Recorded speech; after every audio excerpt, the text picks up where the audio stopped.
All right, welcome.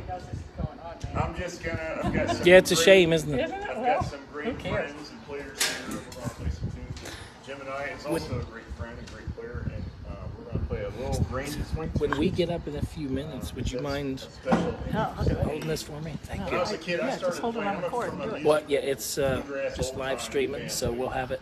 My grandpa was an old-time fiddler. Be on Facebook later, so you can watch it. So I know, but So you don't have to push it. No, just hold it. It's doing it right now. Thank you. This and that and the other. And also, my grandpa, as a young man, had been a swing guitar player. Wow. So he quit playing swing guitar. He was a dairy man, raised a family. He figured he could play swing guitar and raise 4 kids and milk 30 cows. But he got into playing the fiddle as an adult and really got obsessed with it, really got into it. We're going to play a couple of his tunes here in a little bit with Dave and Todd and Daniel and Jim. But I thought we'd do a couple of little swing tunes. There's my favorite approach to this instrument. I heard Bill Monroe real early, and I loved it. My dad was in the Air Force. I was born in '68 down in Wichita Falls, and my dad was on Air Force Base there during his time, '68. And he formed a little bluegrass band on base there. And Mom said that they knew something was up when they had the guys over and they had all their instruments on the couch and they were in the other room drinking coffee and having cake. And here I come dragging this guy's F5 mandolin by the strap. So I was always attracted to it. And I was lucky enough to be exposed to really fine players early on. Tim O'Brien was from our neck of the woods, the Tim O'Brien from Wheeling. He was a great mandolin player, a great guitar player, a great fiddler, and singing's out of this world. But that approach, I figured out at a certain point what really turned me on was I like Bill Monroe and Frank Wakefield and the hard-edged sound, but then I heard Buck White and I heard Tim O'Brien. And I never really got past that. It's really for me, it's the guys who heard Bill Monroe enough to learn about it, and then heard Jethro Burns and liked it enough to learn about it. And that's Buck White. Buck White's one of the most underrated mandolin players going. And I think he's in his 90s now. He's really been a fine piano player, band leader, singer. So one of my very favorite mandolin players, and I've borrowed a lot of his, well, borrowed's a nice word for stole. A lot of his ideas about syncopation and not playing in time all the time. But he plays with a big tone, you know, that we aspire to, you know. So that's that. Well, that's enough of the gab. I'm going to hang around after we're done playing tunes. Anybody who has questions, I'll be glad to sit here and answer questions. But I want to play some tunes just so you can hear what we do. So I figure you all have had the "This is a pick" and you put it right here lesson already. So this is a tune, one of my pet tunes. It's in key F, and it's called "Honeysuckle Rose." It's a great old standard by an old stride player, Fat Swaller. Fat Swaller.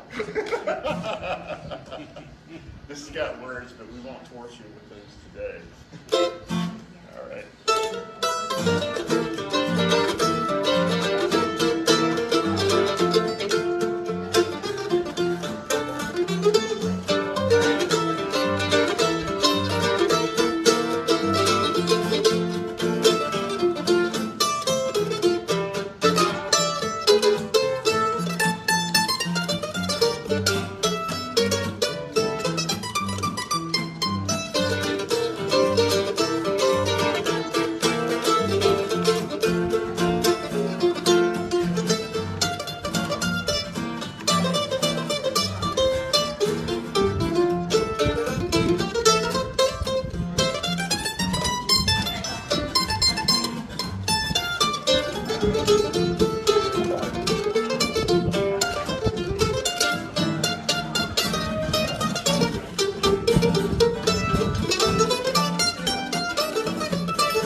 questions. We'll field those after.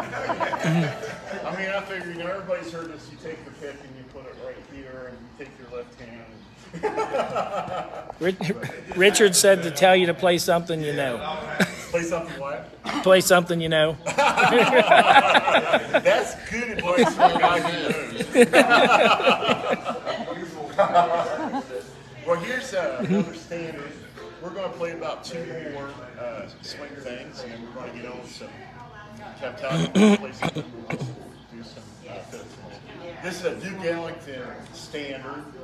Duke Ellington, one of the great jazz musicians of all time. He received a Lifetime Achievement Award. He was nominated several times through several different presidencies, and he finally received one from Richard Nixon. And of course it was filmed because this is an important event. And so here comes Duke, Edward Kennedy Ellington up to get his award after years of basically shaping jazz, And so here's Dick Nixon, and he shakes his hand, and Duke comes up and he kisses him on the right cheek and the left cheek, and then the right cheek and the left cheek, and he takes his award and goes, "This is down."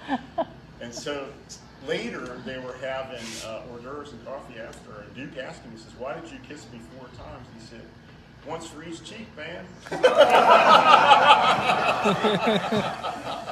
Only Duke could get away with that. What was the name of that song you just played? That's Honeysuckle Rose by I keep saying Fats Waller, but Fats Waller. Oh, okay. He was a great stride piano player. Yeah, I've got some of his stuff. Yeah, old time stride, back in Harlem. Yeah. The real stuff. Yeah. Okay, so let's play an Ellington tune. This is a pet tune of mine too. It's Mood Indigo. It's just a pretty short little. It's a lollipop, right? I like lollipops. Cookies and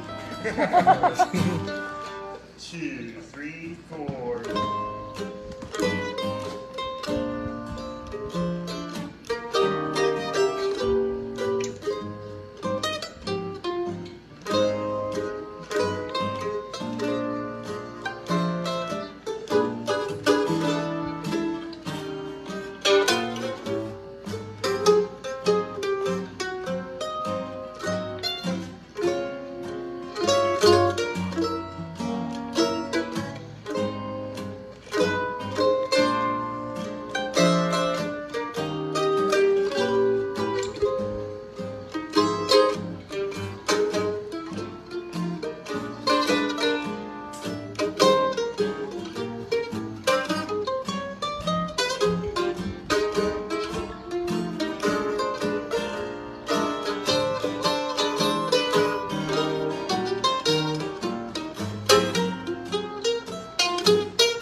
Well,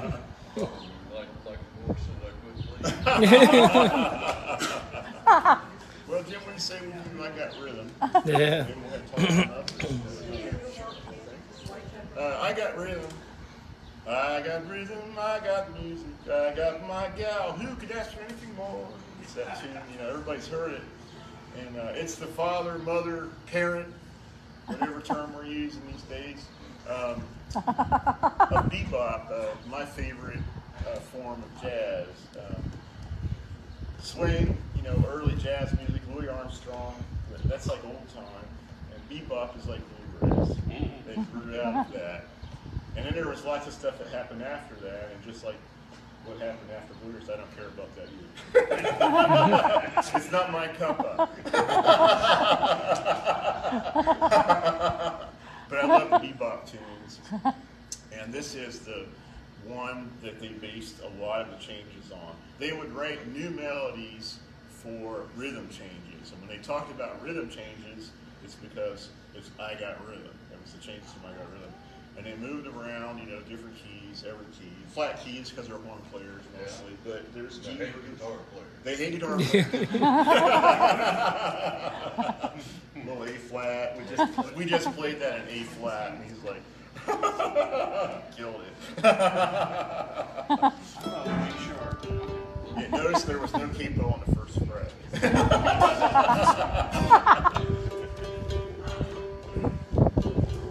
All right, so this is rhythm changes. We'll just run this several times.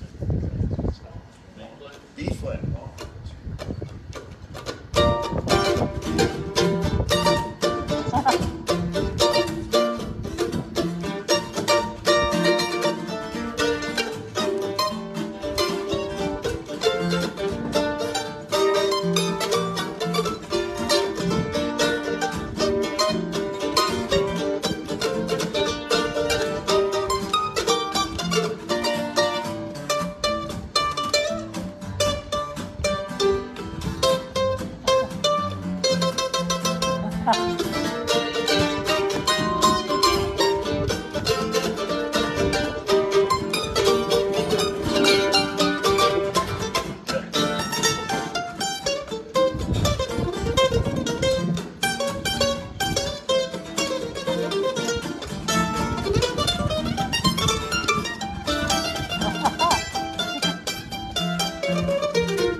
Do you want me to hold it up like this or like this? Like this? Okay. Want me to focus on you? I can't get you all in there. That's why.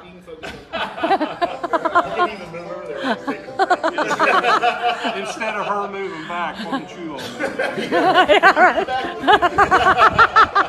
move? Exactly. Susan, you want me to back up? So this is No, I'm fine.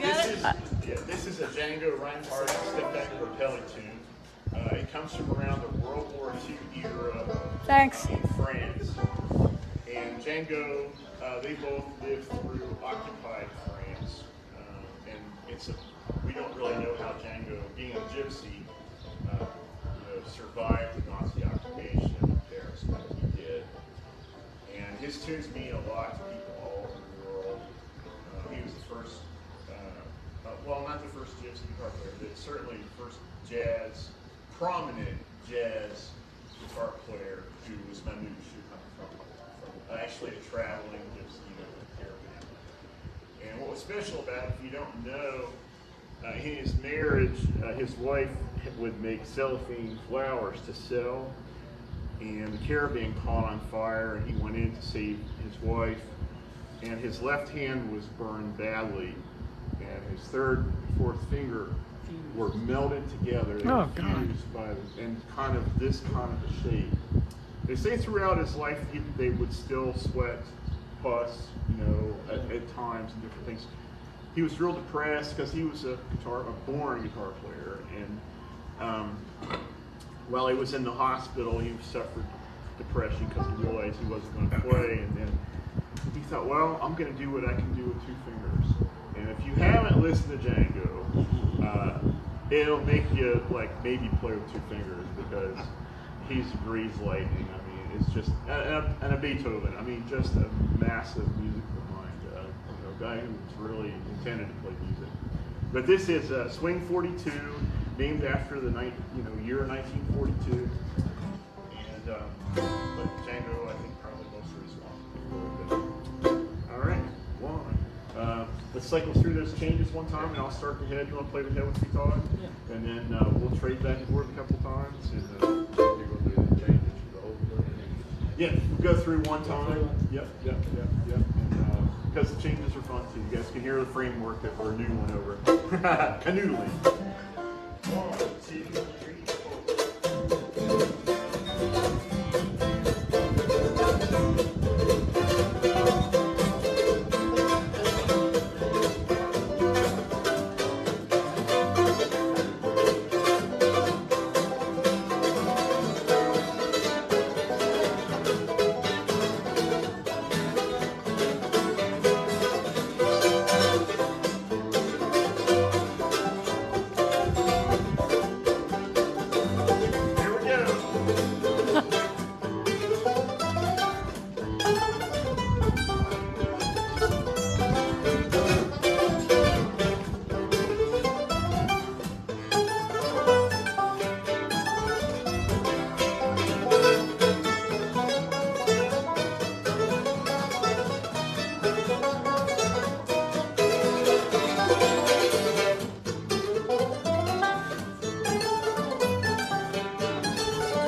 Somebody on this video wants you to play Caravan.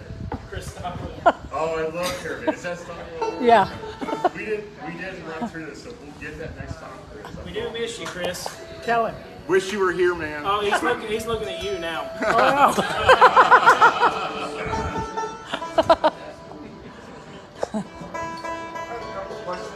Yeah.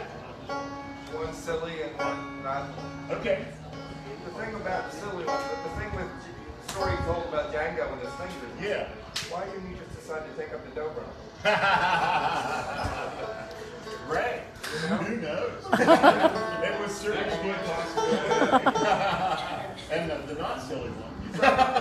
yeah. Mandolin players who have been limited more or less to old time and bluegrass and stuff like that want to branch out and learn some new keys. Do you want me to turn it off in the middle? Like, Branch okay. out. Okay. It seems like these genres can seem intimidating. I mean, For sure. Any advice as to how to go down that path? Absolutely. Branch out? It's every type of music and every subgenre of music has a language associated with the people who created it. And so if you're interested in getting into swing, which is a very American heritage, definitely start with the recordings. I would, a lot of, it's sad, it's the same in all kinds of music, but, jazz musicians who grew up playing jazz, a lot of times they don't listen to Louis Armstrong, they don't listen to the early players, the roots of the players. So my first advice is listen to the guys who made music. Start with Louis Armstrong and work your way up to the present.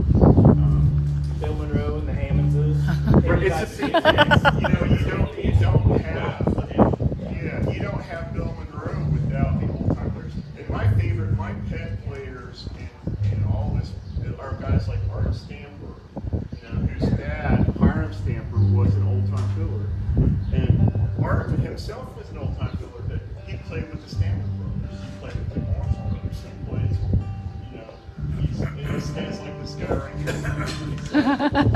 It's to me, it's the fullest expression of music, rhythmically, the tunes, the variety of tunes. But the same with jazz.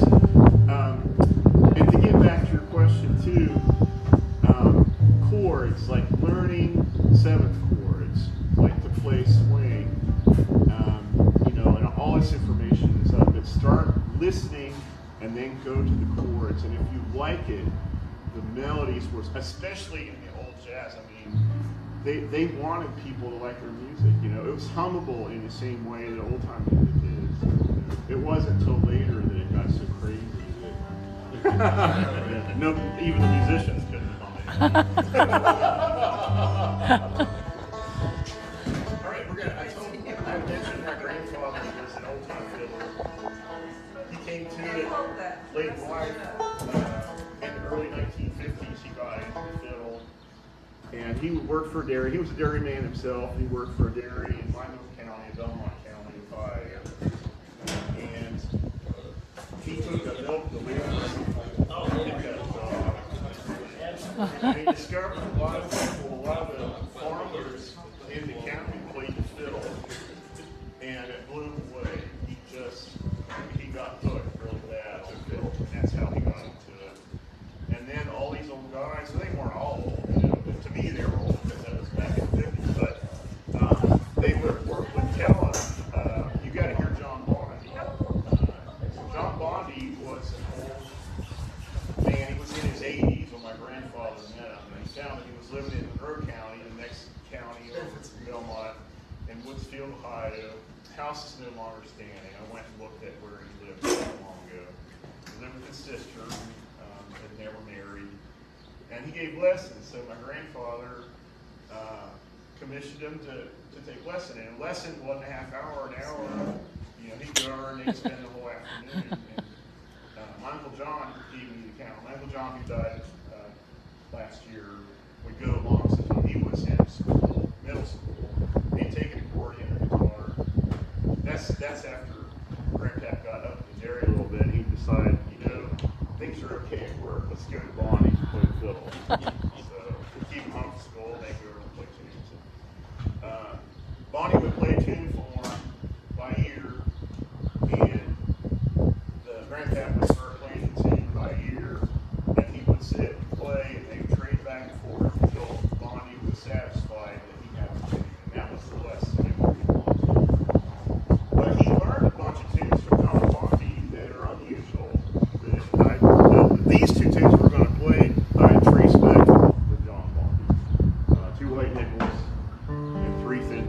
So, and you say, oh, well, I heard Hutton Hot Pads playing. Yeah, I got some breakthroughs. I mean, it's just, you know, there's all those points to match. Anyway,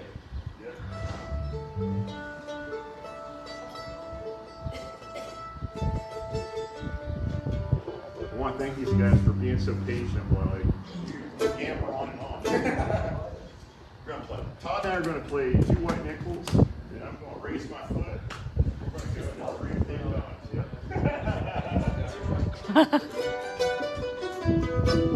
All right, these are 2 of my grandpa's.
I don't think I should make any noise on this recording. Is it okay? It was good for me. Was it good for you? Yeah. Oh, God, it was good for me.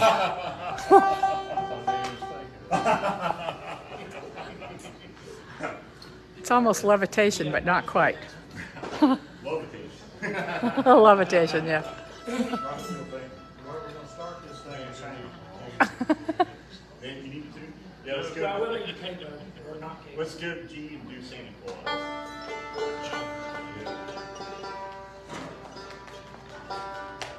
I play hard and knock my instrument out too continually. It's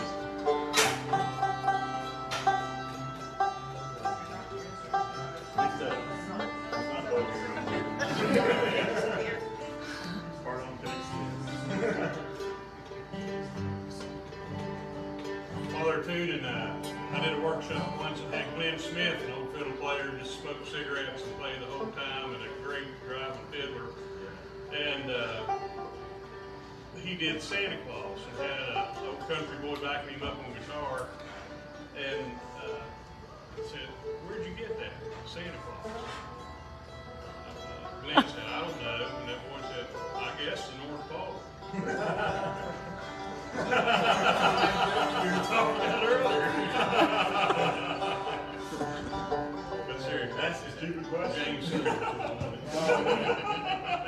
That's I read the North Yeah. This is a tune from that I learned, and Glenn Smith's. I've certainly been listening to him the last couple of years, and great player and great driving player. Right in that sweet spot that I love. But I learned it from an instrumental record that Bill Monroe made in the 1950s, and it's just entitled Bluegrass Instrumentals, and it's got Rawhide on it, which is the big mandolin tune, the show tune with Rawhide. For years, it was a measure of whether you were any good or not if you played Rawhide on mandolin. But it's that record. It was recorded in the 50s. It's got a great bunch of players, and it was Bill Monroe, in my opinion, at absolutely the peak of his playing. And there ain't been many like that guy, I'll tell you. People say what they say, but show me. So here's a tune called Santa Claus.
I dropped that. I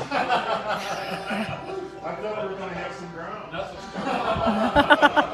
Throw the stitch. All right, so I'm a huge Bill Monroe fan, and I'm an equally huge Kenny Baker fan.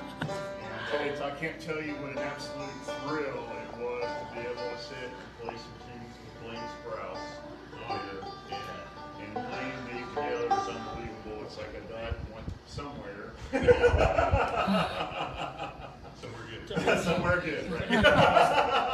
Let's qualify that. But to me, Blaine is really the heir to Kenny Baker. I mean, they're real hand in town, firsthand. Yeah. Boy, what a player. What a player. Yeah. But I love these tunes. I love these Kenny Baker tunes. Maybe more than anything else. So we're going to do maybe about 3 of those. And that'll probably be our workshop. So. And these are all low tempos. So we'll be ready to quit. I've got an answer. Hey, Mike. Hey, is Mud Hole coming up next? Yeah. Roll control, y'all stick around. We'll go right into that Great. as soon as we're finished here. This is a Missouri tune. Well, it's actually, I learned recently from Dave it was a misfortune, but Kenny Baker learned it from Homer Dillard, who was the father of the Dillards, Rodney and Douglas Dillard, who I listened to quite a lot. It's a tune called Hi Dad in the Morning. Oh, well, I've got better get. Let everybody get there. You might, yeah.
That was good.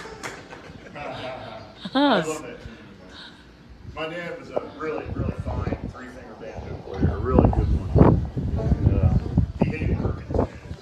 But he learned that one perfectly. I don't think he knew it was crooked. It just makes sense. Well, here's another Baker tune in G minor.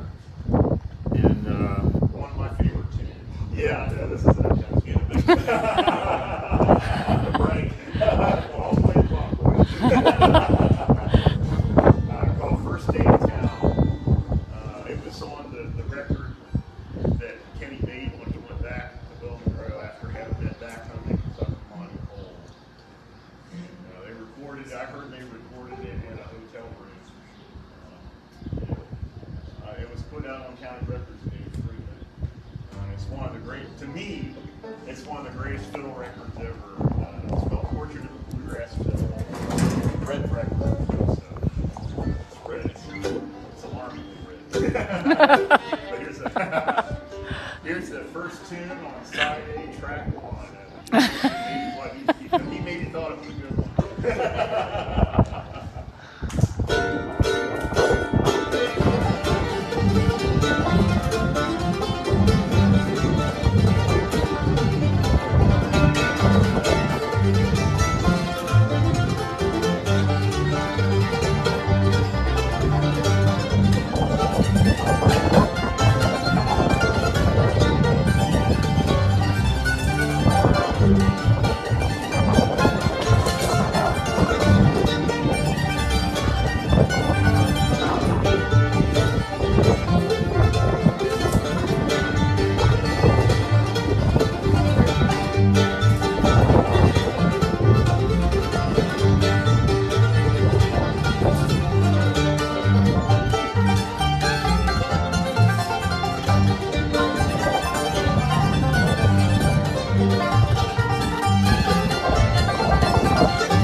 God.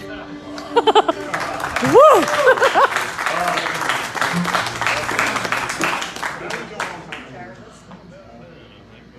It's 2:07. We got one more for you. Good. Washington County. We're working kind of hard here because we love it. You gotta slow down.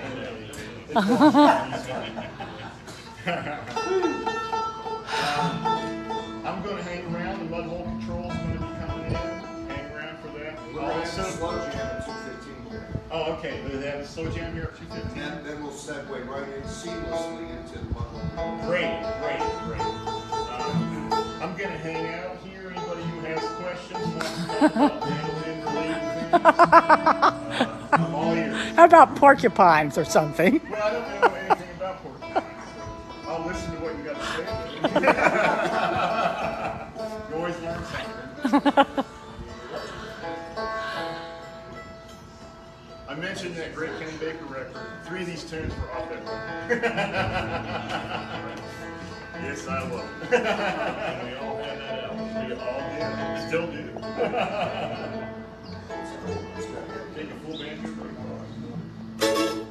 After I messed up, I looked up and saw that picture and forgot where it was. Dave and I play it once together. Todd, we take a break. Play it once together, and this is going to be quick and to the point. Here we go, Washington County.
Thank you so much.